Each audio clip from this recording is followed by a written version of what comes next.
All right, form number one, check. Form number two is a little bit shorter, equally as important. First, we're going to ask for your email address. Next, we're going to need a map fling of your property.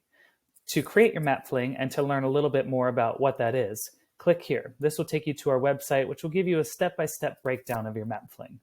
It'll end up looking something like this. The most important markers that we need to see are where the campsite is and where access to the campsite begins. This is something that we will pass on to the contractor, and it'll be great for them to have day of. It'll just ensure a smoother and quicker installation process.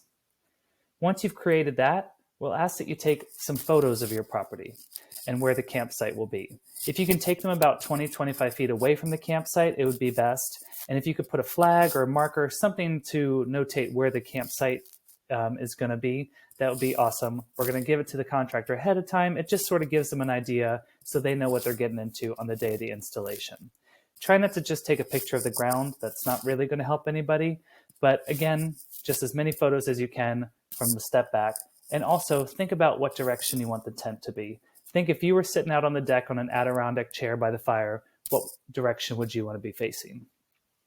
And lastly, if you could provide any dates that you know you will not be available for deliveries or installation, that would be awesome. Once we get the installation and delivery process going, the ball is going to get rolling quickly. So if we know ahead of time when you won't be available, it'll just create a much smoother process.